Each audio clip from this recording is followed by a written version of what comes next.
We proceed with the administering the oath of all the resource persons, and that includes the lawyer. I would just like to remind the lawyers, no, please have your official entry after the oath is being administered by the COMSEC. Let me proceed with the opening remarks by the chairperson. Good afternoon to everyone present today. We convene this hearing in view of the referral of House Resolution number 287, directing the Committee on Public Accounts to investigate the alleged financial and procurement irregularities involving local government officials and employees of the municipality of Impasugong, Bukidnon. As you very well know, this committee is duly bound to ensure that public funds are utilized with utmost transparency, efficiency, and integrity. The allegations before us today are deeply concerning. Number one, cash advances amounting to 27.59 million as of December 31, 2022 were granted despite prior advances remain unliquidated, violating COA Circular number 97-003. Inventories worth 21.82 million, bottled water, condiments, snacks, school supplies, etc., were allegedly procured without proper procedures like competitive bidding, shopping, or small value procurement, and instead purchased through cash advances.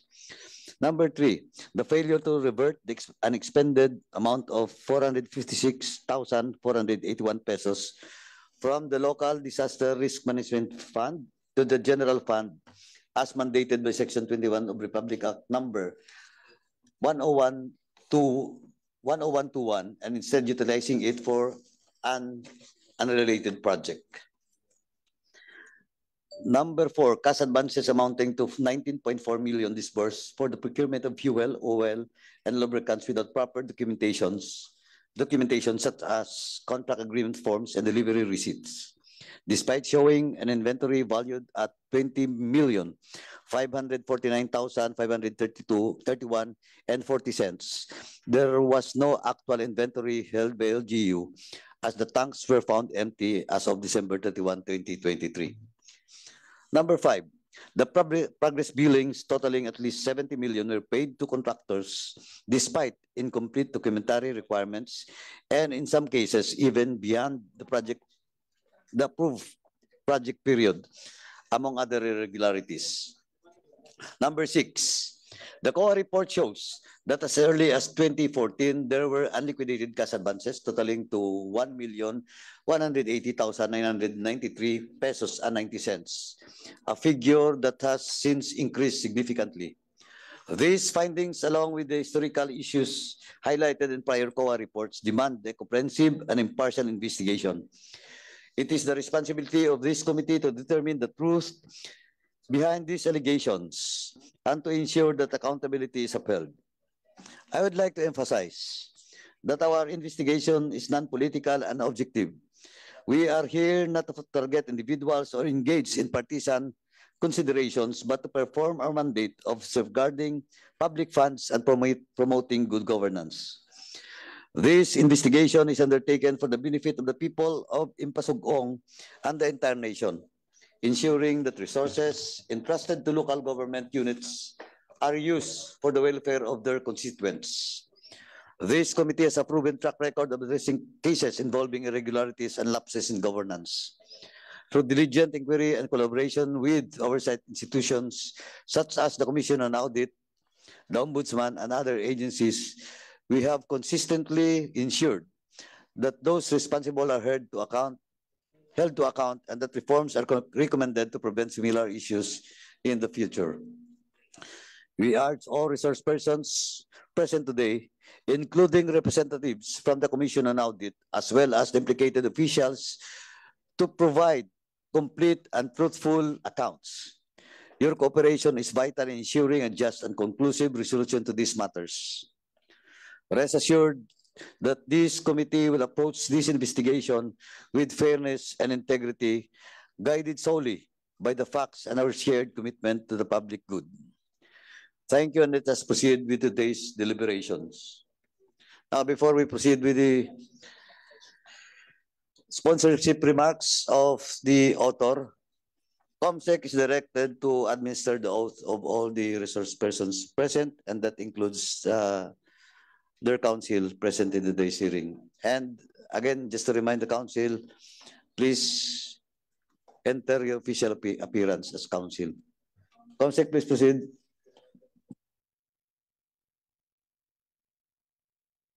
Mr. Chair, with your indulgence, may we acknowledge first the presence of the other Sangguniang Bayan members. Please proceed. We would like to welcome SB member Lucrecio Oliver and Diomedes Tulusan. Welcome po. Thank you, COMSEC. Before you administer the oath, COMSEC, let me acknowledge the presence of our Vice Chairperson, Committee on Suffrage and Electoral Reform, Representative Kit Flores, representing 2nd District of Bukidnon, and also representing the 1st District of Oriental Mindoro, Representative Anan Sipang-Diligan. Thank you for coming, sir. COMSEC, please proceed.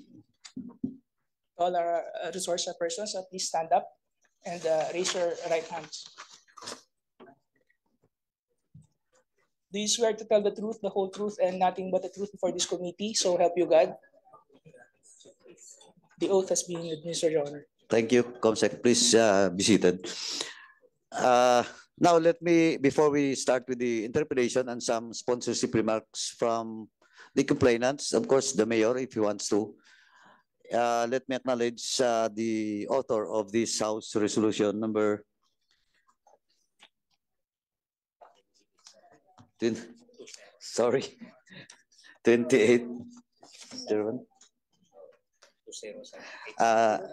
House Resolution 20087. Sorry po, nakakalimutan ko na, ang dami ko kasing mga reso dito kaninang umaga pa. Anyway, let me acknowledge the chairman of a Committee on Ethics in the House of Representatives in the 19th Congress, Congressman Mon Espares. Sorry, Mon Espares. Please proceed, Chairman Mon. Thank you, Mr. Chair, and esteemed members of the committee, and to our distinguished resource persons and witnesses, mayong hapon, good afternoon. So, as one of the principal authors of this House Resolution number 2087, I must express my deep concern over the recurring audit findings in the local government of Impasugong, Bukidnon. I visited this town. These issues are neither minor oversights nor negligible, but they represent significant breaches of standard government accounting, procurement, and auditing practices. Mr. Chair, firstly, as of December 31, 2022, there were unliquidated cash advances, which you have mentioned a while ago, na nagballoon to more than 27 million. So these advances were granted by no other than the municipal mayor to accountable officers who have not liquidated their transactions prior to the next cash advance transactions. So meaning this is a very clear violation of the fiscal responsibility. Secondly, Mr. Chair, the procurement of goods that you have mentioned a while ago, and the total of those at least 21 million did not adhere to proper procurement procedures. Instead of competitive bidding or other approved methods, these items were purchased via cash advances, sidestepping the mandated procedures. Thirdly, there is a serious lack of proper inventory management. The local government has failed to maintain the stock cards, which lead to discrepancies such as an inventory report showing 20.4 million worth of gasoline and diesel, yet the fuel tanks, based on the audit, is actually empty. Moreover, progress billing for construction projects have revealed alarming anomalies. Contractors receive advance payment despite negative slippages and without the required supporting documentation. Payments to supplier were also made without delivery receipts, raising further question about financial transparency and accountability. These findings indicate gross neglect of duty, suggesting that public funds may be spent without adequate accountability and safeguards. The financial documents and inventory practices are misleading, and the official involved seem to disregard sound fiscal policies. This investigation is crucial to identify gaps and implement corrective measures through legislation. If proven true, these violations constitute a severe breach of government accounting rules and procedures as outlined in our RA 9184, the COA Guidelines, and the Anti-Graft and Corrupt Practices Act. Such action indeed undermine public trust and accountability. Therefore, Mr. Chair, I hope that this committee hearing will provide a platform to thoroughly address these concerns and put an end to these systemic and lawful practices, ensuring the integrity of the local government. Thank you, Mr. Chair. Thank you, Chairman Moniz Pares, for that sponsorship remarks. Now, let me proceed to, before we will ask Chairman Akop to discuss about some admin matters. Let me proceed with the possible. Doon po sa mga complainant, do you have? Yes, ma'am. Before I will recognize Mayor Oy. Ma'am, do you have a prepared statement? Yes, yes. Please proceed po. Thank you, Mr. Chair. Our Honorable Chairperson, Honorable Joseph Stephen Carpas S. Paduano, members of this August Chamber, everyone, madagway hapon, magandang hapon po. Article 11, Section 1 of the 1987 Constitution provides that public office is a public trust. Public officers and employees must at all times be accountable to the people, serve them with utmost responsibility, integrity, loyalty, and efficiency, act with patriotism and justice, and lead modest lives. I am Jitami Okinlay, Councilor of the Sangguniang Bayan in Pasugong Bukidnon. Thank you for this privilege to address this body. Our primary interest, Mr. Chair, is stopping the recurring irregularities involving increasing amount of funds and the legality of the actions of our local finance per COA annual audit report. Hoping we can enhance local policies, empowering COA and making LCS more law-abiding, transparent, accountable, and ensure local finance integrity and trust of the constituents. When the Sangguniang Bayan received the 2022 COA AAR in May 2023, we were alarmed by two major findings. One, additional cash advances accountable to accountable officers despite failure to settle the previous cash advances due to them, resulting to an unliquidated cash advance as of December 31, 2022, totaling to 27 millions, exposing the funds to possible misuse and making the asset and expense account unreliable. Slide 2 shows that the longest liquidation submitted is 499 days. Number 2, 21 million procurement which did not undergo proper procurement procedure. Cash advance was used as mode of procurement. We called the LCA through the concerned department heads to enlighten us of these findings.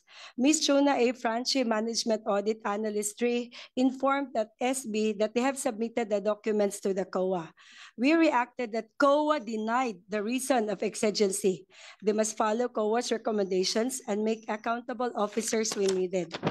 Slide 4 is an example of how cash advances for shirts and school supplies were split. For t-shirts, just for the month of June, a total of 1,655,500 was bought. June 6, cash advances totaling 340,000. June 7, 3 cash advances totaling 500,000. June 21, 2 cash advances totaling 332,000. For school supplies, total of 1,826,412.75 for March alone. 2 instances of 2 cash advances for a day, and 4 cash advances in March 23 for a total of 746,160. And regardless of where the schools are, the two numbers for cash advances are 127,673.25 and 186,540. Quoting COA Annual Audit Report 2022, they also added that the LGU could save more if they opted for procurement through cash advances. However, analysis of the price per DTI and per supporting documents of the LGU shows that the prices availed by the LGU were much higher than the suggested retail price. Slide number 5. COA AERs 2022 and 2023 repeatedly recommended to the LCA to file appropriate charges to the officials. Page 42 of 2022 and page 66 and 85 for the 2023. Recurring findings of AER since 2021 to 2022 can be seen in page 40 on cash advance and page 48 on procurement. 2023 Roman numeral number 5 Number 1 recommends that the LCA should make accountable officials and employees liquidate, submit valid justification, and if it warrant, file criminal charges. Nothing prospered. SB also invited the Special Disbursing Officer to no avail. The mayor still must act on the questions of COA, especially in cash advances, tampering, zero inventories, cash advance charge to equity, and advance payment of fuels. In June 2024, we received the 2023 COA AER with more disturbing findings. Number 1, fuel, oil, and lubricants totaling 19.4 million were paid in advance, leaving at least a total of 2.2 million undelivered as of December 2023 and 2.8 million with lacking supporting documents. At the same time, the 2023 inventory balance in the book stood at 20.4 million, but the same audit mentioned that there was zero inventory in the actual. Number 2, tampering of documents. There are 2 instances where tampered is mentioned. First, in the withdrawal slips for the construction materials inventory, and I quote, "For the year 2023 alone, there were at least 35 unnumbered withdrawal slips. Some were even tampered." Second is the 8 billion credits to the other supplies and materials for distribution inventory. COA made evaluations of the attached documents to the credit. Samples shows various issues of discrepancies and even tampering. SB again invited the local finance committee headed by the LCA. Initially unheaded, presumably because of the LCA dictates, some members later attended. The nature of transaction decreasing amount compelled us to find another recourses, lest the questionable funds will balloon and the possible loss of government resources. We filed cases to the Ombudsman to resolve if there is legal accountability of LCA. We also sent 2 resolutions in September 23, 2024 and October 14, 2024 to COA. We requested for an immediate fraud audit to ensure if there are really funds lost and policies violated. We are still waiting for the response of COA. Then we prayed to the House of Congress for an objective investigation in aid of legislation. Thank you for this positive response, Mr. Chair, Your Honors. Allow us to end with another disturbing finding in the 2023 audit involving 66 million. COA AER findings number 1 of the 2023 audit, comparative amounts of the accounts in the LGU's financial statements were not restated to reflect the prior period adjustments, with a total net effect in the government equity of 63 million and corresponding disclosures related thereto were not provided, contrary to international public sector accounting standards. Slide 10 is a definition of prior period errors. Mr. Chair, the COA noted that discharging to equity is a repeat of the 2022 finding. COA AER Annex E, Mr. Chair, details the entries. The expenses were spent mostly in 2022 and as far as 2019. We find that a total of 18.6 million is in the name of the Mayor, Anthony Oy, for various purposes. Mr. Chair, Your Honors, these are the facts available on our end. We pray these congressional hearings will force the LCA to clarify matters, amend what needs to be changed, and make accountable if necessary. Congress can put an end to the doubtful activities despite the findings and recommendation of state auditors. We need to stop it and avoid this becoming the new normal. We trust the wisdom of Congress will restore the integrity of our local finance and on the process, give justice and gain the trust of all, especially the taxpayers of Ipasugong, the Filipino people. Madakala salamat. Thank you. Thank you, Mr. Councilor, Chair. are you still incumbent, Councilor? Ma'am? Yes. Okay. Thank you po. And now, let us proceed with the opening statement of Mayor Anthony Oy. Mayor, please proceed. Ma'am, before I forgot, please submit to this to the COMSEC your copies of your presentation to send the opening statement. Please proceed. Mayor, please proceed. Thank you, Mr. Chair. Distinguished and honorable members of the House of Representatives, especially the honorable members of the Committee on Public Accounts, headed by its honorable chairman, Joseph Stephen Caraps Espaduano, and the Speaker of the House, Honorable Martin Romualdez, and our very own Congressman, Attorney Jan Flores. At sa lahat ng nandito po ngayon, magandang hapon po. Madagwaya hapon inyo alan. Mayong hapon sa inyong tanan. Good afternoon. Ako po si Anthony A. Oy, married, 45 years old. Nanungkulan po ako bilang mayor ng Municipality of Impasugong, Bukidnon mula noong 2014 at magtatapos ng aking huling termino bilang alkalde ng Impasugong, Bukidnon ngayong Hunyo 2025. Bago po ako nanungkulan bilang alkalde, ay naglingkod po ako bilang Sangguniang Kabataan Kagawad noong 1996 hanggang 2001. Noong 2001 at 2002, naging ISKI chairman po, Your Honor. Sa taong 2002 hanggang 2010, naglingkod din po ako bilang barangay kagawad at naging vice mayor ng Impasugong, Bukidnon noong 2010 to 2014. Kaya po, may 28 taon na po ako nanungkulan sa bayan ng Impasugong, Bukidnon, Your Honor.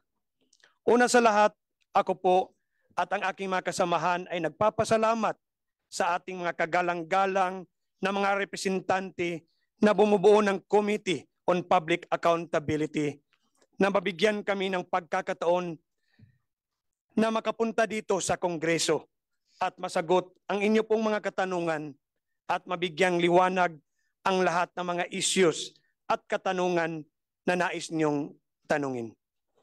First time ko po makapunta dito sa Kongreso, Your Honors, tulad po ng iba pong kasama ko ng mga opisyalis ng Impasugong, Bukidnon.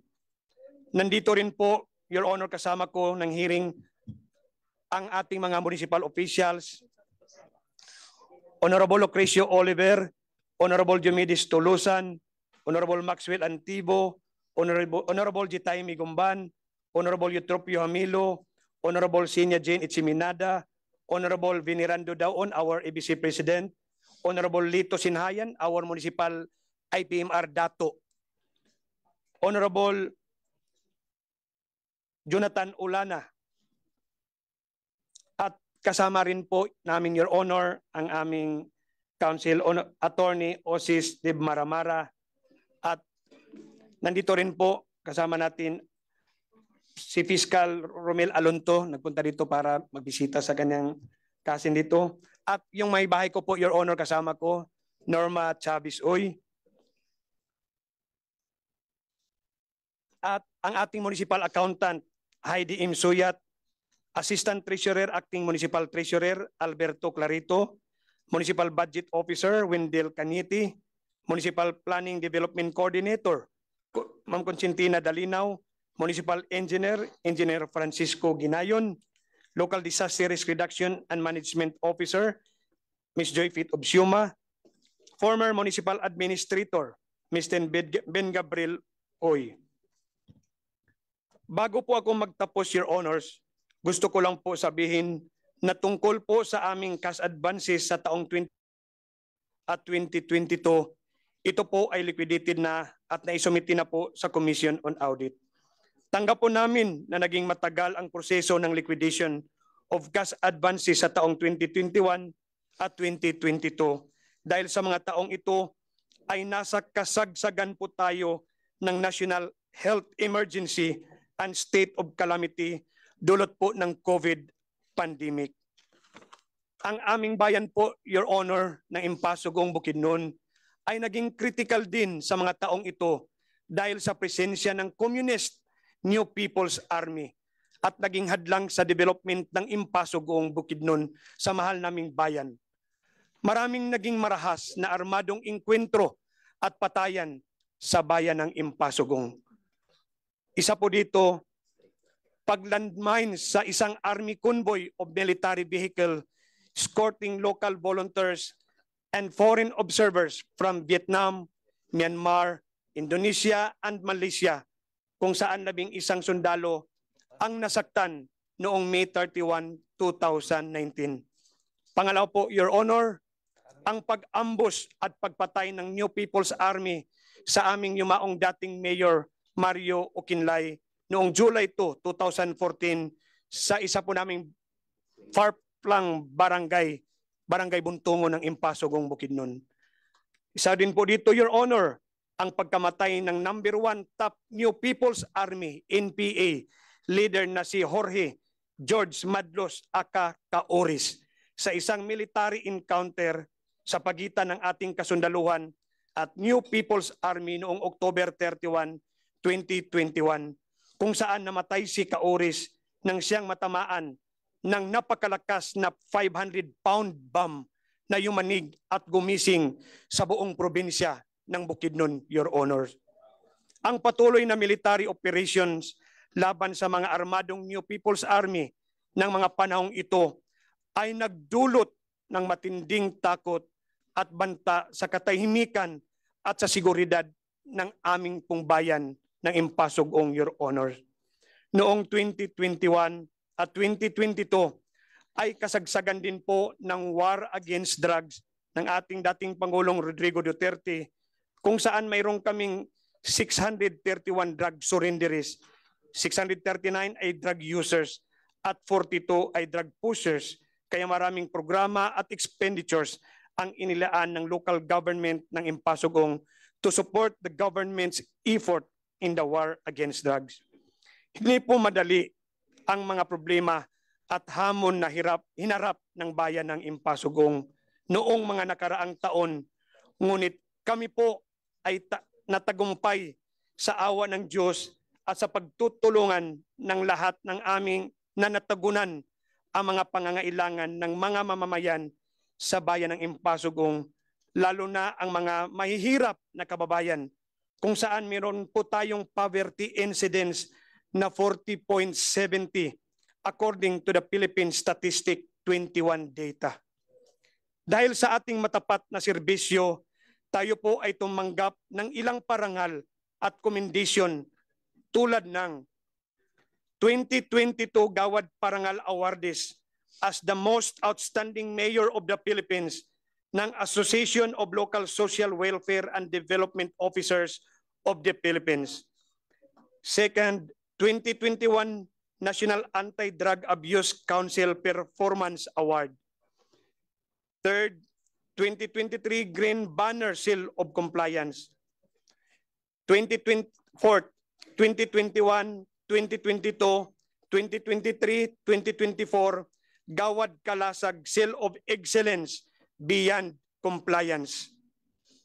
2015, 2016, 2019, 2022 at 2024 Seal of Good Local Governance o SGLG. Sixth, recognition for good financial housekeeping from the Department of Interior and Local Government year 2021, 2022, and 2023. And po, Your Honor, handa po kaming sagutin ang inyong mga katanungan and may peace be with you all. Maraming salamat po, Your Honor. Thank you po. Thank you, Mayor. Please submit to the COMSEC yung prepared opening remarks po po. Okay. Thank you. Yes po, Your Honor. Let us proceed with the some admin matters before we proceed, and all the resource persons that we will suspend the hearing at around 4 to 4:30 in the afternoon because we still have some matters to be pinapatawag po kami ng leadership din at saka may plenary session pa po. Chairman ako, please proceed. Magandang hapon po sa atin lahat. For the resource persons present this afternoon, are there? Please enter your appearance for and for whom? Officially? Lawyers are directed to enter their appearance. I am Attorney Al Sumalpong, Your Honor, of Cagayan de Oro City and Dipolog, Zamboanga del Norte, respectfully entering my appearance as counsel for Councilor Ditaime Mai Ukinlay and Thank you, Your Honors, Mr. Chairman. Good afternoon. I am Attorney Usays Dave Maramara, respectfully entering my appearance as Uy, as well as for the other officials coming from the LGU in Pasugong. Thank you, Your Honor. Thank you, Attorney. Good afternoon. Sorry. Yes, ma'am. Good afternoon, Your Honors. I'm Rhodes Lumbatan Aguirre, respectfully entering my appearance as the legal officer of the ILG 10. Thank you. Official ka naman eh. Yung mga ano lang po, representing their yung private counsels na po. Okay, anyway. Yes, ma'am.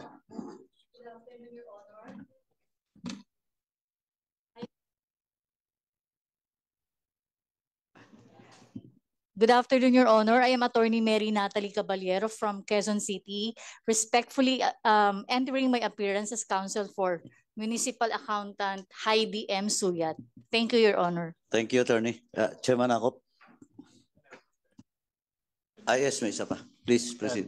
Good afternoon, Your Honors. I'm Attorney Jose Bismarck Zulueta, respectfully appearing as counsel for Heidi Suyat, Your Honor. Thank you, Attorney. Yes, Chairman Akop. Thank you, Mr. Chair. We have invited the Vice Mayor of the municipality of Impasugong, and he has a letter to us. His excuse, Mr. Chair, is he has a prior inescapable commitment on the aforementioned date.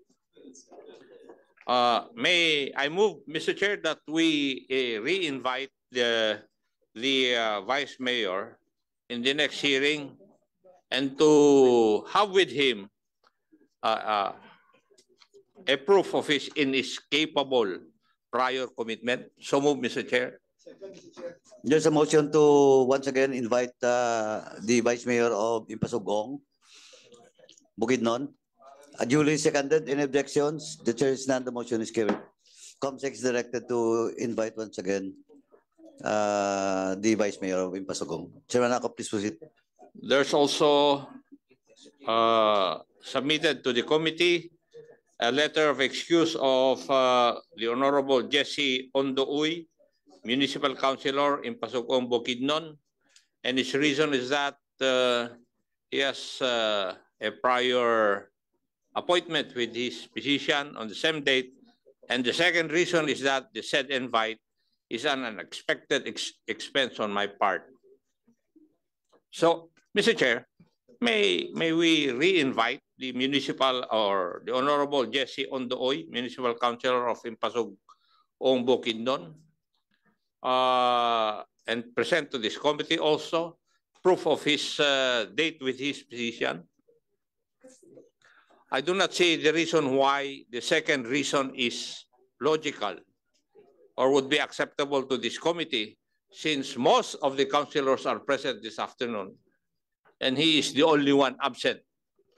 So may I move, Mr. Chair? There's a motion. Do I hear a second? There's a motion to re-invite and bring with him the proof of the medical